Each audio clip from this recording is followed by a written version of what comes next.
A graduate of the class of 1984, Steven Levitan is a nine-time Emmy Award-winning writer, producer, and director, and he is currently the co-creator and executive producer on ABC's groundbreaking comedy and soon-to-be American classic, Modern Family.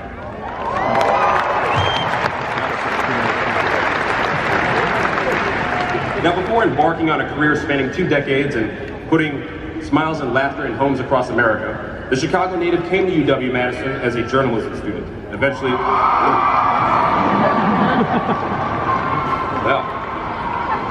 came to UW-Madison as a journalism student, eventually becoming an active member in both the Integrated Liberal Studies program and with Wisconsin Public Radio. Sorry. After earning his degree in communication arts in 1984, Levitan became a reporter for Madison's ABC affiliate and then worked as a copywriter with the Leo Burnett advertising agency. However, Levitan chose to pack everything up and chase his true dream, screenwriting. He moved to Los Angeles to work on the writing team for the show Wings. Finding his way to the top, he later went on to write and produce Frasier, The Larry Sanders Show, and Back to You. He even found success with the first show he created, Just Shootin', which went into syndication for 7 years. Levitan credits his old stomping grounds for giving him the tools and the work ethic to succeed in Hollywood. He says the opportunities at UW-Madison were foundational in honing in his interests that eventually built his career. Appropriately, Levitan was recognized with the Distinguished Alumni Award in 2015, the highest honor bestowed by the Wisconsin Alumni Association. Since 1936, the Wisconsin Alumni Association has presented the award to the most prestigious graduates of UW-Madison to recognize their professional achievements, their contributions to society, and support of the university. So I'll let you all hear from the very talented and very funny man himself. Graduates, families, and guests, please help me in welcoming a fellow Badger back home, Steven Levitan, everyone.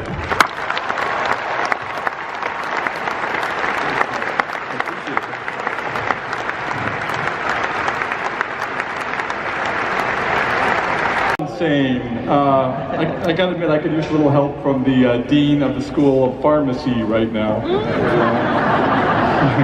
You got a little something for me, please? Woo! Thank you, Andre, for that lovely introduction. And thank you, Provost Mangelsdorf, for your colorful last name, which makes me feel like I'm at the commencement for Hogwarts. Especially thank you to the class of 2017 for inviting me to speak.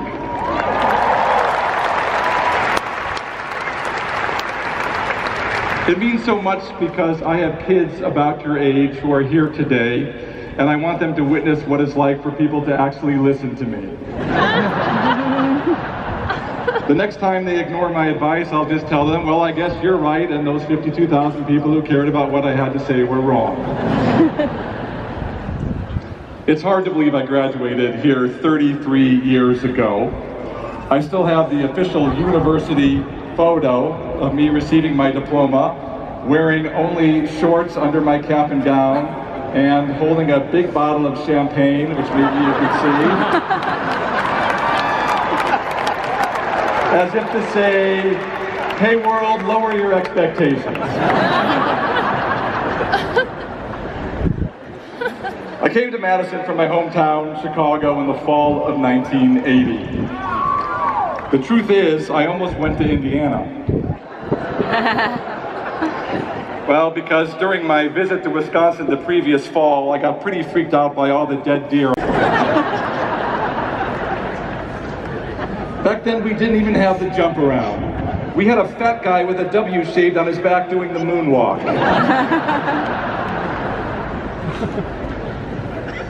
So I must admit I'm a bit jealous of all the advantages you've had. But just like on a John Cougar Mellencamp record, there's a B-side. As I stood here wearing shorts. Number one, roll the dice in your 20s. When you're unencumbered, when your expenses are low, when you're still on your parents' health insurance and living in their basement. That's when you should take chances. My first job after graduation was as a TV news reporter here in Madison, but at night I'd look up at the network monitors on the wall and I'd wonder if I could write those sitcoms I loved so much. So I tried, and when I realized I liked it more than my real job, I quit and took the next step. I moved to Chicago to work for an ad agency where I got to be creative and make TV commercials. We filmed one in Los Angeles at a studio where they shot sitcoms, and suddenly I realized sitcoms were made by human beings, and I was a human being, so maybe it wasn't such a crazy goal after all. So at 27, I took a job making trailers and TV commercials for a movie studio and moved to LA. An agent read my spec script for The Wonder Years and asked if I had a multi-camera writing sample. I told him I had an episode of Cheers. He told me to send it to him immediately. I hung up the phone and started writing an episode of Cheers.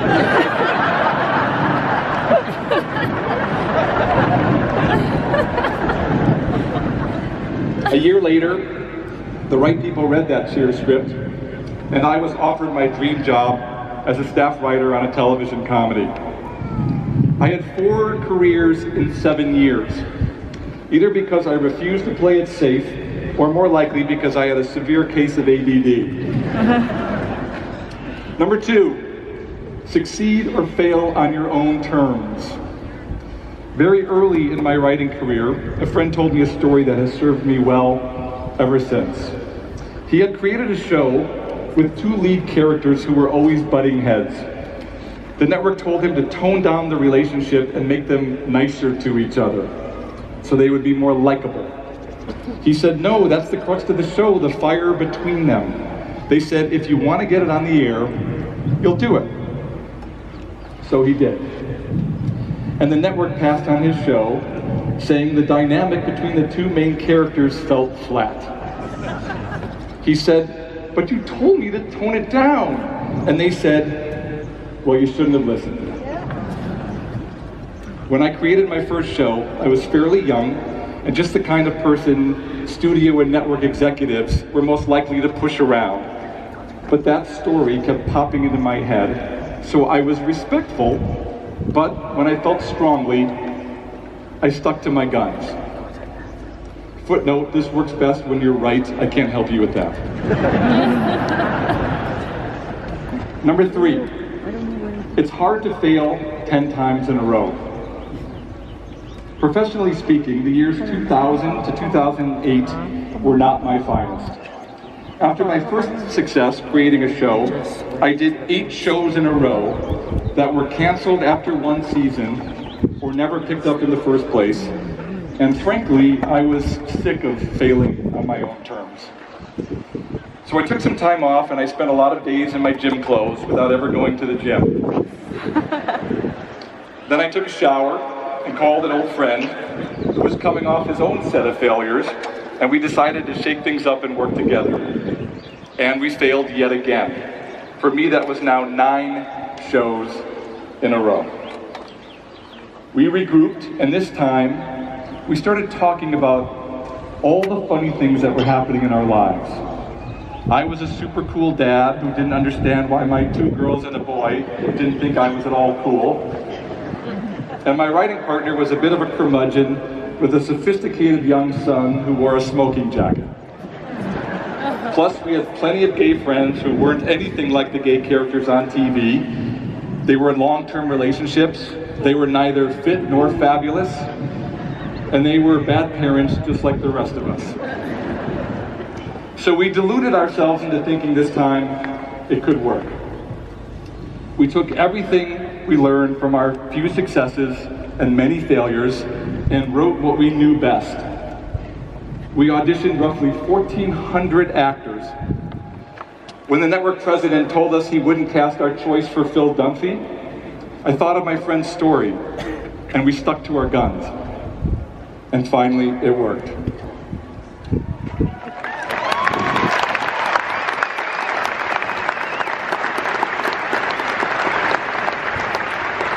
Now, gratefully, I'm introduced as the co-creator of Emmy-winning Modern Family, and no one remembers I'm the idiot who failed 9 times in a row.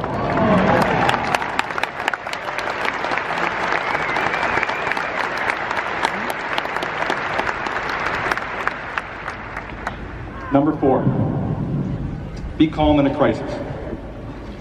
Years ago, I got stuck in an elevator with someone, and there was no one else in the building. It was the first day of the writer's strike, and I was stressed and late for a meeting, and frankly, I don't like tight spaces. We phoned for help, which was at least an hour or 2 away. I started banging on the lock trap door on top of the elevator car so hard that I knocked out all the lights, sending us into total darkness. The other person tried to make the best of it, relax, while I spent the next 40 minutes cursing my bad luck. Why me? Why now? Then suddenly, the door opened and we were blasted with sunlight. See, the elevator did its job and slowly, imperceptibly, lowered itself to the ground floor and opened. We gathered our things, stepped outside, and I said something like, wow, that was interesting, huh? And the other person just looked at me, shook her head, and said, what a fool. Which sadly was true.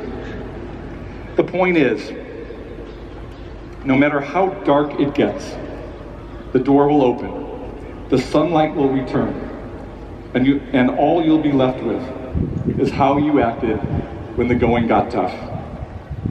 Also, always go to the bathroom before getting on a sketchy elevator.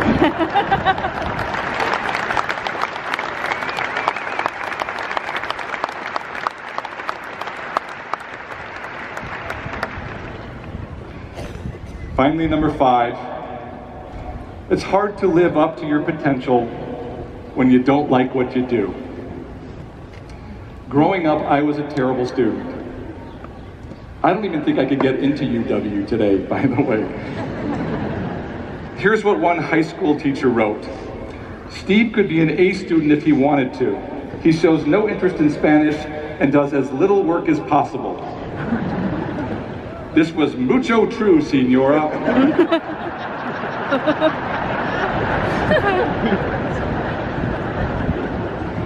And had I settled for a job in which I showed little interest, I guarantee that would have been my report card for life.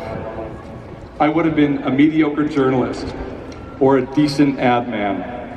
But because I love what I do, I happily give it my all, and I've been able to rise above my Spanish teacher's expectaciones.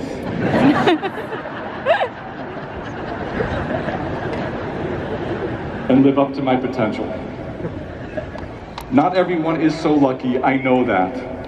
Not everyone can reach their dream job, but maybe you can, and thus live up to your potential. And what a shame not to even try. This is a true story. I was about halfway to work one day about 10 years ago when all of a sudden a person popped up in the back seat of my car and said, "Hi, Daddy." I nearly drove off the road. Fortunately, it was my then 11-year-old daughter who decided she was coming to work with me. It was a day all the writers would sit around a table and dream up new ideas for stories. What if Phil did this? What if Mitch and Cam did that?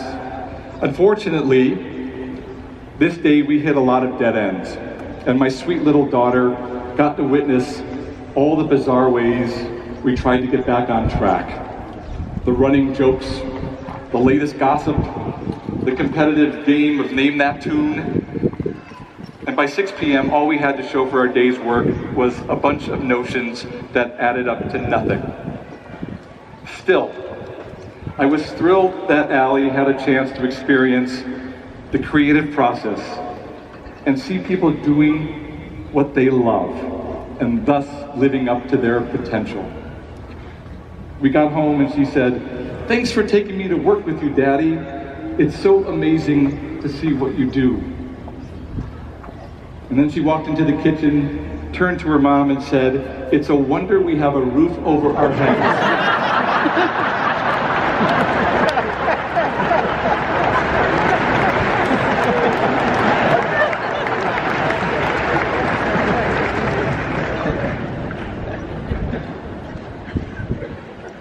So as you sit here today with an amazing education from one of the finest universities in the world, That is what I wish for you. The happiness, the confidence, the feeling of self-satisfaction that comes from leaving nothing on the table. So don't sit back and wait for good things to happen. Make them happen. Put in extra hours. Learn new skills. Identify and seek new opportunities. Call that person you've always admired and take him or her to lunch. Spend time with people who are different than you. Spend time with those who lift you up rather than those who drag you down. Drink a glass of water between every cocktail. Give to charity. Adopt a dog. Put the fucking phone down and drive.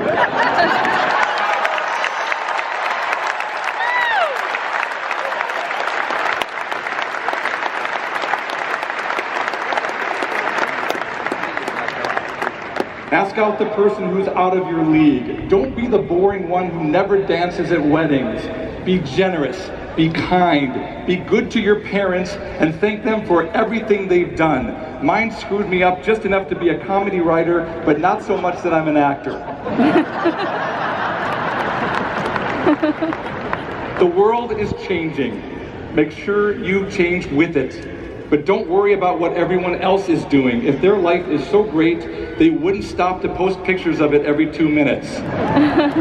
Shake off your past limitations and be the best version of yourself. Live up to your potential. You are graduates of the University of Wisconsin-Madison. You can do it, starting now. Thank you very much.